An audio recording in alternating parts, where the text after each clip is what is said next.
தமிழக அரசு பல்வேறு நலத்திட்டங்களை செயல்படுத்தி வரும் நிலையிலும் சட்டம் ஒழுங்கு பிரச்சினை அதிகமாகி வருவதாகவும் அமைச்சர்களின் சர்ச்சைக்குரிய செயல்பாடுகளும் அதிருப்தியை அளிப்பதாக அரசியல் வட்டாரத்தில் பேசப்பட்டு வருகிறது. இதனால் அமைச்சர்களுக்கு முதல்வர் மு.க.ஸ்டாலின் கடும் அறிவுறுத்தல்களை வழங்கியுள்ளார். தமிழக அரசு மக்களுக்கு தேவையான பல திட்டங்களை செயல்படுத்தி வருகிறது. அந்த வகையில் மகளிர் உரிமை தொகை, கல்லூரி மாணவ மாணவிகளுக்கு மாதம் 1000 ரூபாய் உதவித்தொகை, விடியல் பயண திட்டம், விவசாயிகள் மற்றும் மகளிருக்கான திட்டங்கள் என ஏராளமான திட்டங்கள் நடைமுறைப்படுத்தப்பட்டு வருகிறது.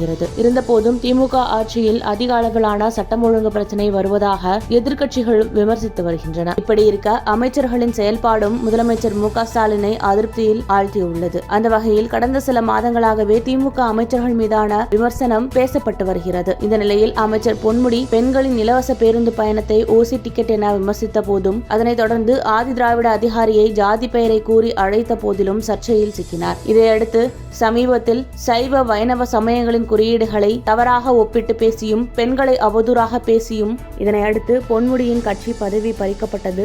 இதேபோல திமுக பொதுச் செயலாளரும் மூத்த அமைச்சருமான துரைமுருகனும் வட மாநிலத்தவர் மற்றும் மாற்றுத்திறனாளிகள் தொடர்பாக சர்ச்சையான கருத்துக்களை பதிவிட்டார்.